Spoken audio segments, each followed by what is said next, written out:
নমস্কার নমস্কার নমস্কার নমস্কার নমস্কার নমস্কার নমস্কার নমস্কার আপনাদের সবাইকে সবাইকে সবাইকে নমস্কার জানাচ্ছে আপনাদের সৌমিত্র বসু। সবাইকে অজস্র অজস্র অজস্র শুভ কামনা জানাচ্ছে, সবাইকে স্বাগত জানাচ্ছে আজকের এই শরণাগত অনুষ্ঠানে এবং সবাইকে শুভ সকাল জানাচ্ছে। শুভ সকাল, শুভ হোক, শুভ হোক, সকলের শুভ হোক, সকলের শুভ অশুভ এইসব মিলিয়ে 2025 সালের এমনকি জানুয়ারি মাসটাও চলে গেল দেখতে দেখতে। এই সেদিন হ্যাপি নিউ ইয়ার না শুভ নববর্ষ তাই নিয়ে আমরা নানান রকম তর্ক করলাম, চিঠিপত্র লিখলাম, আর দেখুন সেই নতুন বছরের যে প্রথম মাসটা সেটা হুশ করে কোথায় উদা হয়ে চলে গেল। এইরকম করেই দিন যায়, এরকম করেই দিন যায়। যাই হোক, বেনি মাধবশীলের পঞ্জিকা অনুযায়ী আজকের দিনটার কথা বলি। আজকে 18ই মাঘ 1431, ইংরেজি 1 ফেব্রুয়ারি 2025। আজ শনিবার। সূর্যোদয়ের সময় সকাল 6টা বেজে 22 মিনিট, সূর্যাস্তের সময় বিকেল 5টা বেজে 20 মিনিট। নক্ষত্র শতভিষা। আজকে জন্মে কুম্ভ রাশি, শূদ্র বর্ণ, মতান্তরে বৈশ্য বর্ণ, রাক্ষসগণ। প্রাতঃকালে 6টা বেজে 59 মিনিট গতে নরগণ। রাত্রি 11টা বেজে 59 মিনিট গতে মীন রাশি, বিপ্রবর্ণ। আমাদের হোয়াটসঅ্যাপে চিঠি পাঠাবার নাম্বার 9831922927। চিঠির গোড়ায় অতি অবশ্যই SG লিখতে হবে। এবারে তাহলে আজকের অনুষ্ঠান সম্পর্কে বলি। আজকের অনুষ্ঠানে প্রথমে পুরাণ চিরন্তন। পুরাণ চিরন্তনে একটা গল্প বলছিলাম আপনাদের। গল্পটা হচ্ছে যে অমৃত পান করে তার যে উদ্গার হলো, সেই উদ্গার থেকে সুরভি, গোমাতা সুরভির জন্ম হলো। সুরভির থেকে কপিলাদের জন্ম হলো, সহস্র সহস্র কপিলা। এবং সেই কপিলা গাভীরা যে দুধ দিতে লাগলো, সেই দুধ থেকে ছিটকে যাওয়া ফেনা গিয়ে পড়লো শিবের জটার উপর। এই পর্যন্ত বলেছিলাম গল্পটা, মনে পড়ছে তো? তা এইবারে কি হলো সেইটা বলবো আজকে। তারপরে চলে যাব স্বামী বিবেকানন্দের রচনা থেকে পাঠ। এই পর্বে স্বামী বিবেকানন্দের রচনাটি নাম হচ্ছে জগৎ, দ্বিতীয় পর্ব। প্রথম পর্বটা শেষ করেছি, বহির্জগৎ। দ্বিতীয় পর্ব জগৎ 2, ক্ষুদ্র ব্রহ্মাণ্ড। এটা নিউ ইয়র্কে এই বক্তৃতাটি দিয়েছিলেন তিনি 26শে জানুয়ারি 1896 খ্রিস্টাব্দে। তো তার বাংলা অনুবাদ শোনাবো আপনাদের। তারপরে চলে যাব ঠাকুর শ্রী রামকৃষ্ণ পরমহংসদেবের কথামৃত থেকে পাঠে, স্বামী লোকেশ্বরানন্দজির রচনা থেকে পড়ে শোনাবো আপনাদের চিঠিপত্র, এবং শেষে মহাপুরুষের কথা। আজকে শনিবার, তো শনিবারে মহাপুরুষের কথা, মোজেসের কথা শোনাচ্ছি আপনাদের। 92.7 বিগ FM এ শরণাগত অনুষ্ঠান শুনতে বসেছেন আপনারা, বলতে বসেছি আমি। এখন একটু গান শুনবো, গানের পর পুরাণ চিরন্তন। শিবের জটায় গোদুগ্ধের ফেনা পড়েছে, তারপরে কি হলো। 92.7 বিগ FM এ শরণাগত অনুষ্ঠান শুনছেন। যা বলছিলাম আপনাদের, শিবের জটায় কপিলাদের বাঁট থেকে যে সমস্ত দুধ বেরিয়ে এসছে তার ছিটে গিয়ে পড়েছে, তার তার তার যে ফেনা সেগুলো গিয়ে পড়েছে শিবের মাথার উপর। গরুর দুধ দোয়ানোর সময় বাছুরকে দুধ পান করিয়ে দুগ্ধধারার চলমানতা সৃষ্টি করেছে মানুষ, কিন্তু এই বাছুর যে দুধকে স্পর্শ করেছে, বাছুর যে দুধ খেয়েছে, সেই দুধ যাতে উচ্ছিষ্ট বলে মনে না করা হয়, সেই জন্যই মহাদেবকে দিয়ে এই কাহিনীটা তৈরি করা হয়েছে। তারপরে তার একটা ধর্মীয় সমাধান করা হবে। সেটা কি, সেটা বলি এবার আপনাদের। এই বাছুর যেটায় মুখ দিয়েছে যে দুধে, তার ফেনা যখন মহাদেবের জটার উপর পড়ল, তখন সেই মহাদেব খুব ক্রুদ্ধ চোখে তাকালেন সেই কপিলা গাভীগুলির দিকে। সঙ্গে সঙ্গে সেগুলো নানান রকমের বর্ণ হলো। আগে তো তারা সোনা, স্বর্ণ, পিঙ্গল বর্ণা ছিল, এখন নানান রকম রং হয়ে গেল, মানে গরুদের যে নানান রকম রং হয় এইটা হচ্ছে তার কারণ। মহাদেব ক্রুদ্ধ হয়ে তাদের দিকে তাকালেন এবং তাদের নানান রকম রং হয়ে গেল। বলছেন যে সূর্য যেমন মেঘগুলোকে নানান বর্ণে রঞ্জিত করে, তেমনি করেই মহাদেবের চোখ থেকে সেই ভীষণ তেজ এই যে পিঙ্গল বর্ণ কপিলা গাভী তাদের নানা বর্ণে রঞ্জিত করলো। তো নানান রং হয়ে গেল গরুদের, তাহলে কি হলো? ঠিক আছে, কোনো অসুবিধা নেই, দেখতে তো ভালোই লাগছে, কিন্তু এতে তো কোনো ক্ষতি হলো না তো। ফলে ব্রহ্মা প্রজাপতি এবার শিবকে বললেন যে অমৃতপায়ী দেবতারা অমৃত পান করলেও যেমন অমৃত দূষিত বা অপবিত্র হয় না, তেমনি বাছুর যদি তার মায়ের বাঁট থেকে দুধ খায় সেই দুধটা উচ্ছিষ্ট হয় না। তুমি তো মহাদেব, তুমি বাছুর যে দুধ খাচ্ছে সেই দুধটা যদি তোমার জটার উপর পড়ে তাহলে তাকে উচ্ছিষ্ট বলে ভেবো না। এটা ব্রহ্মা মহাদেবকে বললেন। তো মহাদেব তাতে সন্তুষ্ট হলেন। তাহলে ভেবে দেখুন, এই যে মহাদেবের জটার উপর পড়া এবং মহাদেবের খুব রেগে যাওয়া, এইটা আসলে একটা ছল। যে বাছুর মুখ দিচ্ছে তো তাতে কি হয়েছে, তাতে করে গরুর বাঁট অশুদ্ধ হয়ে যাচ্ছে না, সেই দুধ তোমরা পান করতে পারো। মানে গরুর দুধকে পবিত্র বলে মনে করাবার জন্য কত রকমের সমস্ত আয়োজন করা হচ্ছে সেইটা আপনারা একটু ভেবে দেখবেন। তো এবার মহাদেবকে ব্রহ্মা অনেকগুলো গাভী উপহার দিলেন, একটা বৃষ উপহার দিলেন, এবং মহাদেব সেই বৃষটিকে নিজের বাহন করলেন এবং নিজের ধ্বজচিহ্ন হিসেবে প্রতিষ্ঠা করলেন সেই বৃষকে। সেই থেকে মহাদেব ষাঁড়ের পিঠে চড়ে ঘুরে বেড়ান। শুনলেন ইতিহাস 92.7 বিগ এফএম এ শরণাগত অনুষ্ঠানে। আমি আছি আপনাদের সঙ্গে, আপনাদের সৌমিত্র বসু। পুরাণ চিরন্তন শোনাচ্ছি পরের পর করেই বলছি আপনাদের এই 92.7 বিগ এফএম এ শরণাগত অনুষ্ঠানে। সেটা হচ্ছে যে এই গরু এত উপকারী প্রাণী, একটা সমাজের পক্ষে গরু এত উপকারী প্রাণী, সেই কারণেই গরুকে এই প্রাচীন মানুষের কাছে খুব পবিত্র, যেন সবসময় যেন গরু সঙ্গে থাকে, গরু যেন বাড়ির মধ্যে থাকে, এইরকম একটা মনোভাব তৈরি করে দেওয়া হয়েছিল সমাজের মধ্যে। ফলে গরুর দুধ খেয়ে পুষ্টি হয়, আর গরুর মাধ্যমেই তো জীবিকা, তার কারণ কৃষিজীবী মানুষেরা, তার ফলে চাষবাস ইত্যাদির ক্ষেত্রেও গরুর ভূমিকা আছে। ফলে গরু একটা অর্থনৈতিক শক্তি। ঋগ্বেদে এরকম কথা বলা আছে যে গরু এবং ষাঁড় মানুষকে খুব সহজে প্রত্যক্ষ খাদ্য দিয়েছে, দুধ দিয়েছে এবং বৃষের মাংস দিয়েছে। প্রাচীনকালে ঋগ্বেদে এরকম কথা বলা হচ্ছে যে বৃষের মাংস তারা ভক্ষণ করতেন। এতে গেল খাদ্য। এর পরের যে প্রশ্ন সেইটা হচ্ছে জীবিকা, এবং সেই জীবিকার ক্ষেত্রে সবচেয়ে প্রয়োজনীয় হচ্ছে এই গরু। মহাভারতে একটা শব্দ আছে বৃত্তি ধেনু, অর্থাৎ জীবিকার জন্য ধেনু, জীবিকা বেঁচে থাকবার জন্য ধেনু। এই ধেনুর অর্থ কিন্তু সবৎসা গাভী, অর্থাৎ যে গাভীর প্রজনন শক্তি আছে সেই গাভী তো ব্যবসার কাজে লাগতো, বন্ধা গাভী তো নয়। হয়তো বন্ধা গাভী ব্যবসার উপযুক্ত ছিল না বলেই বৃষ ছাড়া, বৃষ তো খুব কাজে লাগে, একমাত্র বন্ধা গাভীকেই যজ্ঞের বলি হিসেবে চিহ্নিত করা হতো। যে কোনো গাভী নয়, যে গাভীর সন্তান হতে পারবে তাকে কিন্তু যজ্ঞের জন্য বলি দেওয়া যাবে না। এই বন্ধা গাভী তার যে পারিভাষিক নাম সেটা ছিল বসা। বসা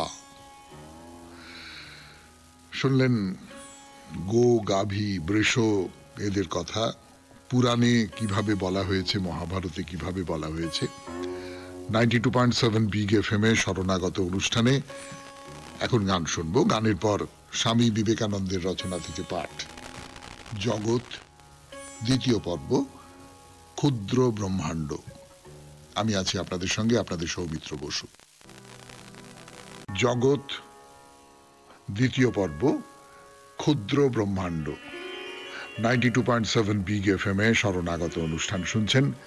স্বামী বিবেকানন্দের রচনা থেকে পড়ে শোনাচ্ছি আপনাদের। মনুষ্য মন স্বভাবতই বহির্মুখী।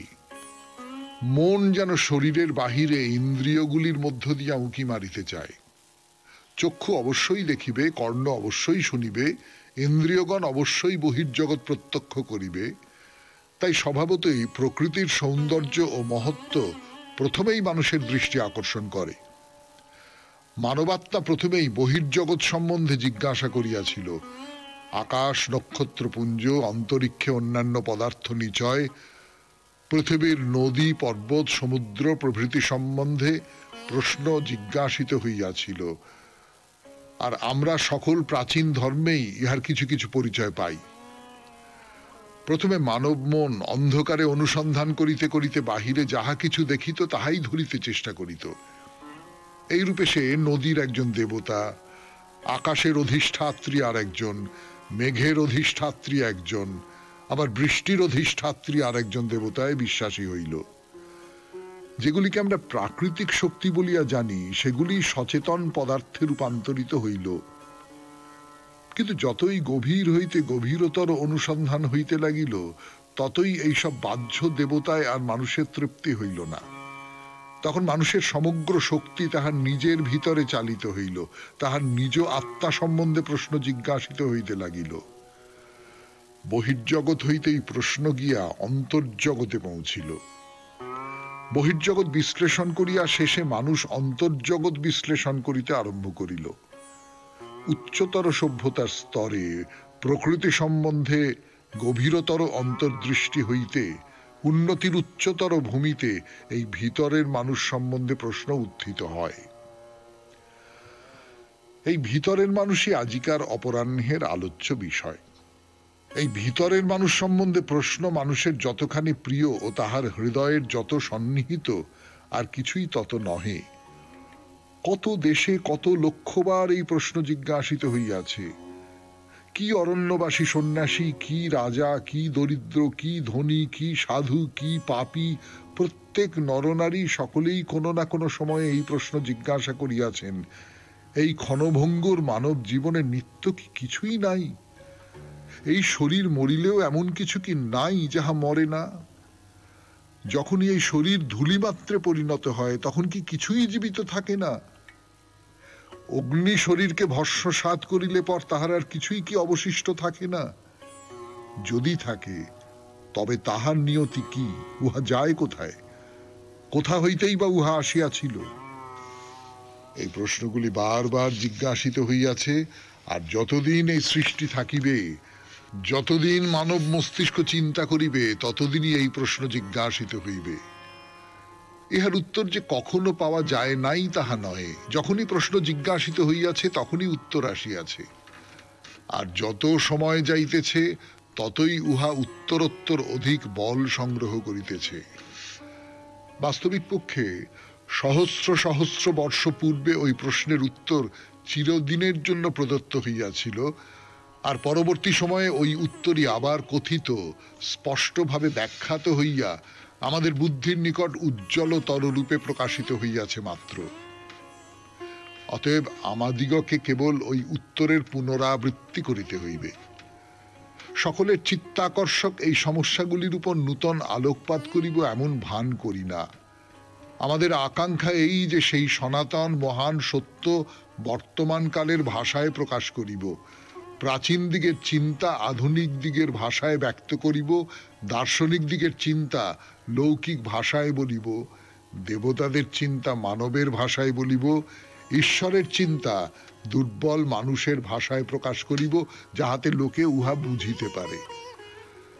কারণ আমরা পরে দেখিব যে ঐশী সত্তা হইতে ওই সকল ভাব প্রসূত তাহা মানবেও বর্তমান। যে সত্তা ওই চিন্তাগুলি সৃজন করিয়াছিলেন তিনি মানুষে প্রকাশিত হইয়া নিজেই ইহা বুঝিবেন। শুনলেন স্বামী বিবেকানন্দের রচনা থেকে পাঠ 92.7 বিগ এফএম এ শরণাগত অনুষ্ঠান শুনছেন। আমি আছি আপনাদের সঙ্গে, আপনাদের সৌমিত্র বসু। এবারে গানের পর কথামৃত। পাঠের পর এবার ঠাকুর শ্রী রামকৃষ্ণ পরমহংসদেবের কথামৃত থেকে পাঠ করে শোনাচ্ছি আমি, আপনাদের সৌমিত্র বসু। এবং সেই সঙ্গে একটা দুটো কথা যা আমার মনে হয় সেইগুলো বলছি আপনাদের। তো একটা কথা আপনাদের বলি, দেখুন, মানুষ কি পারে, মানে যে কোনো ক্ষেত্রে, আমি এই ঠাকুরের কথামৃতের সূত্র ধরে বলছি না, ধরে নিন কথামৃতের সঙ্গে কোথাও একটা মিলে যাবে, সে পরে মিলবে, কিন্তু মানুষ কি পারে, মানুষ, আমার নিজের ধারণা, মানুষ খানিকটা চেষ্টা করতে পারে, খুব চেষ্টা করতে পারে, খুব ব্যাকুল হয়ে চেষ্টা করতে পারে, তার বেশি আর কিছু পারে না।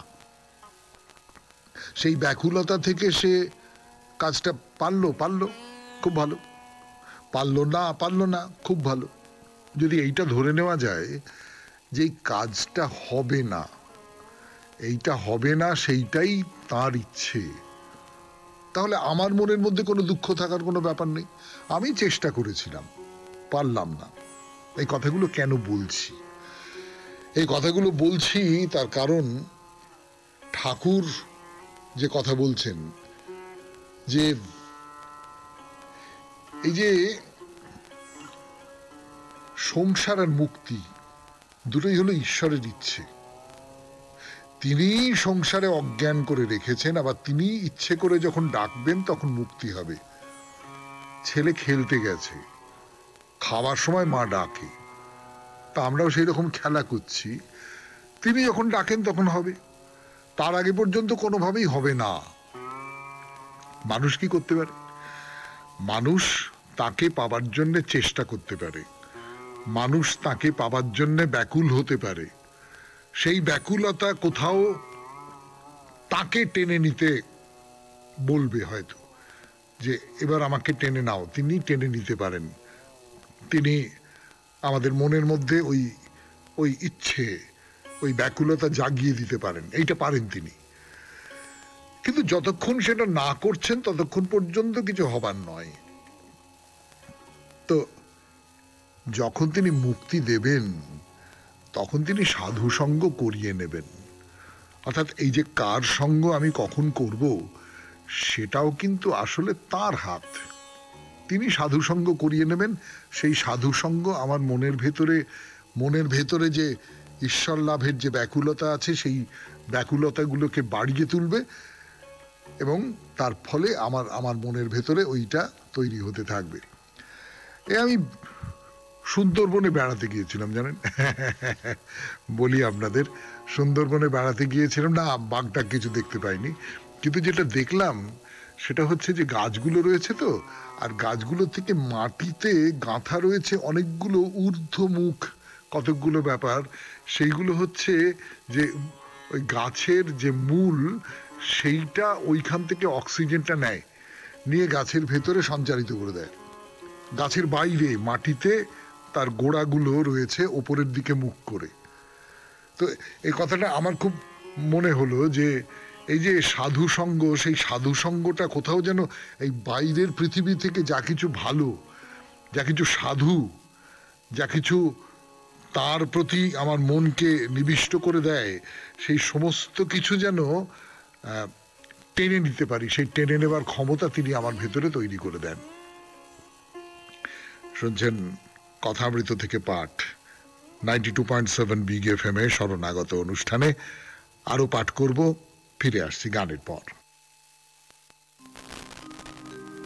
ব্যাকুলতা কি রকম, এই নিয়ে ঠাকুরের নানান রকমের গল্প আছে। সে গল্প আপনারা যারা 92.7 বিগ এফএম এ শরণাগত অনুষ্ঠান শোনেন তারা জানেন যে সেই খুব ভালো একটা গল্প, আমার খুব খুব প্রিয় একটা গল্প, যে শিষ্য বলেছে আমি কিরম করে তাকে পাবো, আমার ভেতরে সেই ব্যাকুলতা কিভাবে তৈরি হবে।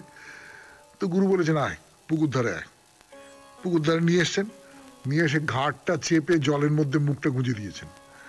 খানিক্ষণ বাদে শিষ্য তো ছটফট ছটফট ছটফট ছটফট করছে, গুরুও ছাড়েন না, সে শিষ্য দাপাদাপি করছে, ঘাড় নাড়ছে। অনেকক্ষণ পরে গুরু শিষ্যের ঘাড় ছেড়ে দিয়েছেন, শিষ্য মুখ তুলে এরকম করছে। তা গুরু বলছেন কি কিরকম মনে হচ্ছিল? বলছিল প্রাণটা বেরিয়ে যাবে, ভেতরটা হাঁকুপাকু করছিল। বলে ঈশ্বরের জন্য যখন ওই প্রাণটা হাঁকপাক করবে তখন বুঝবি সত্যিকারের ব্যাকুলতা হয়েছে। তো ঠাকুর আর একটা উপমা দিচ্ছেন, সেই উপমাটাও খুব সাংঘাতিক উপমা।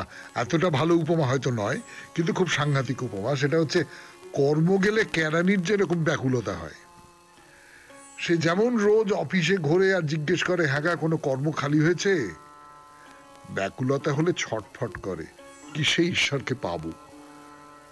তো পার্থিব যা কিছু তার জন্যে দৌড়ে দৌড়ে ঘুরে জিজ্ঞেস করা যে হ্যাঁ গো এখানে কোনো কাজ খালি হয়েছে, তাহলে আমাকে নাও না। এইটা সত্যি তো সংসার চলবে কি করে, বাঁচবে কি করে, দুবেলা দুটি মুখে দেবে কি করে, মাথার উপরে ছাদ কি করে হবে, জামা কাপড় কি বেঁচে থাকবে কি করে, কাজে কাজে এইটা তো হয়। কিন্তু এই ব্যাকুলতা যার নেই, ঠাকুর কি বলছেন? বলছেন গোঁপে চাড়া পায়ের ওপর পা দিয়ে বসে আছেন, পাঞ্চি বুঝছেন, কোনো ভাবনা নেই। এই রকম অবস্থা হলে ঈশ্বর লাভ হয় না। নিশ্চিন্ত আছে তো। তুমি যদি নিশ্চিন্তে বেঁচে থাকো তাহলে তুমি অন্য কোথাও যেতে পারবে না। এটা ঈশ্বর লাভের ক্ষেত্রেও সত্যি, এটা যে কোনো ক্ষেত্রে সত্যি। তোমাকে যদি কিছু পেতে হয়, বড় মাপের কিছু পেতে হয়, খুব গভীর কিছু পেতে হয়, তাহলে তোমাকে ব্যাকুল হতেই হবে। তো প্রতিবেশী জিজ্ঞেস করছেন আচ্ছা সাধু সঙ্গ হলে এই ব্যাকুলতা হতে পারে? ঠাকুর বলছেন হ্যাঁ পারে, পারে, হতে পারে। সাধু সঙ্গ হলে, সাধু সেই সঙ্গটা মানুষের মনের মধ্যে একটা পলি ফেলে, তো সেই পলি ফেলার ফলে তার ভেতরে ব্যাকুলতা তৈরি হয়। তাই পাষণ্ডের হয় না। সাধুর কমণ্ডলু চারধাম করে এলো, সে যেমন তেতো তেমনি তেতো। যে পাষণ্ড, যার মনটা পাথরে গড়া, তার কিন্তু ওই ব্যাকুলতা তৈরি হতে পারে না। শুনলেন কথামৃত থেকে পাঠ 92.7 বিগ এফএম এ শরণাগত অনুষ্ঠানে। এখন একটু গান শুনবো, গানের পর স্বামী লোকেশ্বরানন্দের রচনা থেকে পাঠ ধর্ম ও অতীন্দ্রিয়তা। 92.7 স্বামী লোকেশ্বরানন্দের রচনা থেকে পাঠ ধর্ম ও অতীন্দ্রিয়তা। কথায় বলে ধর্ম যদি বিজ্ঞান হয়, অতীন্দ্রিয়তা তাহলে এক অনবদ্য শিল্প। এই প্রভেদের অর্থ কি? ধর্মকে বিজ্ঞান বলার কারণ ধর্ম এমন কতকগুলি নীতির উপর প্রতিষ্ঠিত যা মেনে চললে একটা লক্ষ্যে পৌঁছানো যায়। ধর্মজীবনের ফলাফল অনেকের কাছে মিথ্যা বা অকিঞ্চিতকর মনে হলেও যারা ধর্মজীবন যাপন করেন তারা কিন্তু ফলপ্রাপ্তির জন্য আপ্রাণ চেষ্টা করে যান, এবং তাদের মধ্যে কেউ কেউ দাবি করেন যে তাদের উদ্দেশ্য সিদ্ধ হয়েছে, তারা আপ্তকাম হয়েছেন। ধর্ম একটা ধরা বাঁধা ব্যাপার।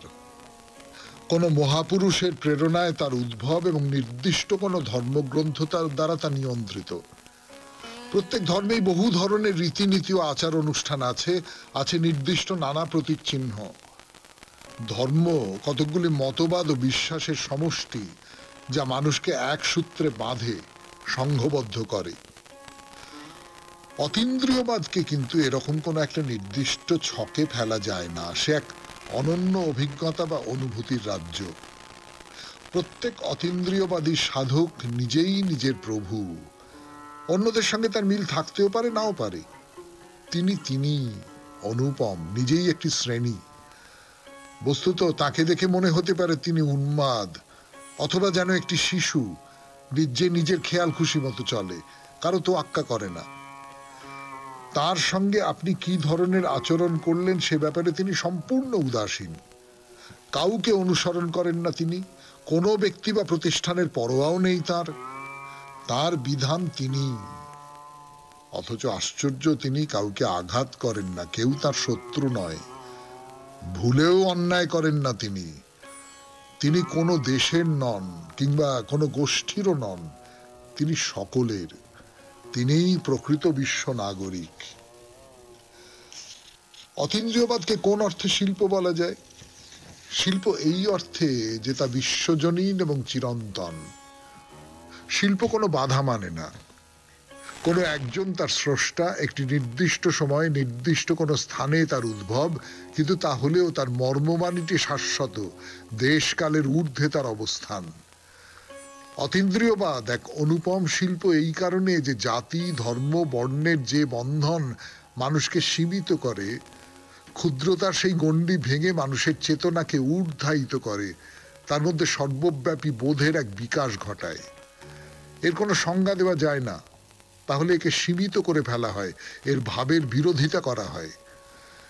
কোনো একজন মরমিয়াবাদীকে দেখলে আপনি হয়তো টের পাবেন তিনি কি ধরনের মানুষ, কিন্তু তার ভাবের অসাধারণত্ব আপনি ঠিক বুঝিয়ে বলতে পারবেন না এই কারণে যে তিনি সব যুক্তির বাইরে।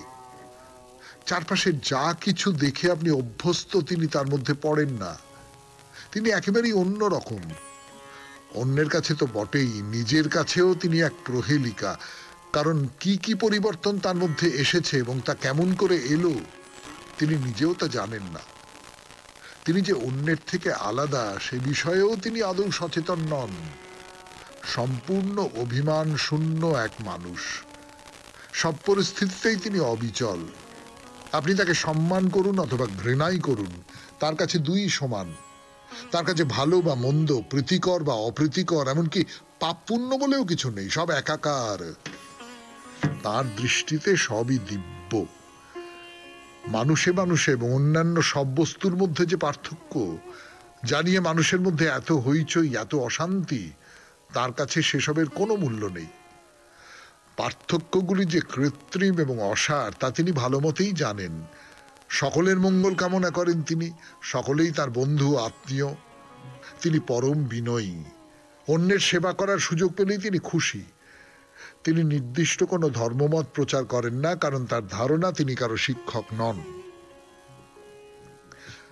তাহলে কি বুঝতে হবে অতীন্দ্রিয়বাদ এক বস্তু এবং ধর্ম আরেক বস্তু? মজার কথা হলো সব ধর্মেরই চূড়ান্ত পরিণতি অতীন্দ্রিয়বাদে। অতীন্দ্রিয়বাদ ছাড়া ধর্ম একটা অর্থহীন তামাশা এবং ভান মাত্র। অতীন্দ্রিয়বাদী ধর্মকে প্রামাণ্য করে, সাকার করে, সজীব করে।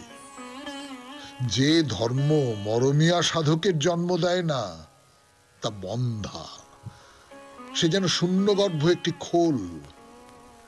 ধর্মের মাধ্যমে মানুষের যে বিকাশ ঘটে তার পরিসমাপ্তি অতীন্দ্রিয়বাদে। ধর্ম হচ্ছে উপায় এবং অতীন্দ্রিয়বাদ হলো উদ্দেশ্য। অতীন্দ্রিয় অনুভূতি লাভেই মানুষের পরিপূর্ণতা, মানুষের আকাঙ্ক্ষিত মুক্তি। যিনি ঠিক ঠিক অতীন্দ্রিয়বাদী তিনি আর মানুষ থাকেন না, তিনি দেবতা হয়ে যান। শুনলেন স্বামী লোকেশ্বরানন্দের রচনা থেকে পাঠ, ধর্ম ও অতীন্দ্রিয়তা। এরপর গানের পর 92.7 বিগ এফএম এর শরণাগত অনুষ্ঠানে আপনাদের চিঠিপত্র। গান শেষ, এইবারে কথা শুরু। আমার কথা নয়, তমাল মুখার্জি চিঠি লিখেছেন এই 92.7 বিগ এফএম এর শরণাগত অনুষ্ঠানে। লিখেছেন ডানকুনি হাউজিং এস্টেট থেকে, ডানকুনি, হুগলি। পড়ে শোনাই সেই চিঠি। বিষয় ভালো মানুষ। পত্রের প্রথমেই আপনাকে জানাই নমস্কার, আর শরণাগত পরিবারের সকলকে জানাই আন্তরিক শুভেচ্ছা ও অভিনন্দন। আজকের বিষয় নিয়ে লিখতে বসে আমার জীবনে দেখা অনেক ভালো মানুষের কথা মনে পড়ছে। সবার কথা লিখতে পারবো না, কারণ পত্র বড় করা যাবে না। কি হলো, চুপ করে আছিস কেন? বল। বুঝেছি, আজও কিছু খেয়ে আসিসনি, তাই তো? কাঁদছিস কেন? চল আমার সাথে, আমি তো স্কুলের মাইনে অফিসে জমা করে দিচ্ছি। রেজাল্ট পেতে তাহলে তো আর কোনো সমস্যা হবে না।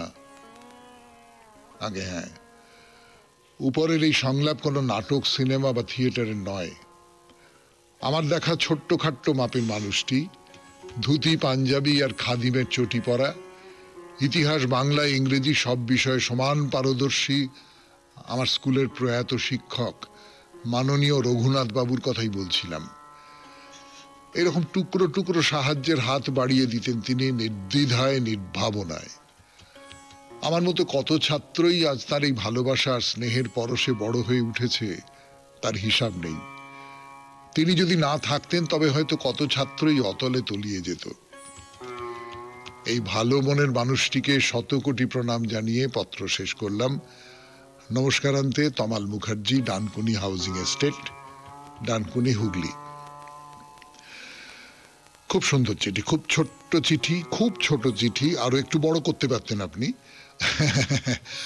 আর যেটা একেবারে গল্পের মতন করে লিখেছেন, তো ফলে পড়তে খুব ভালো লাগে, এবং নিশ্চয়ই আমার ধারণা শরণাগতের যারা শ্রোতা আছেন তাদের শুনতেও খুব ভালো লেগেছে, বা ভালো লাগার কথা আর কি, আমার নিজের মনে হচ্ছে। দেখুন, আমার একটা কথা মনে হয়, আমি সারা জীবন ধরে শিক্ষকতা করেছি, অন্য কোনো কাজ করিনি বলতে গেলে, মানে মূল পেশা হিসেবে অন্য কোনো কাজ করেছি বলে সেটা মনে হয় না। তো এই যে শিক্ষকতার যে পেশা, আমার নিজের একটা বিশ্বাস যে এই শিক্ষকের সঙ্গে ছাত্রছাত্রীর যে সম্পর্ক, সেটা আসলে বাবা মেয়ের সম্পর্ক।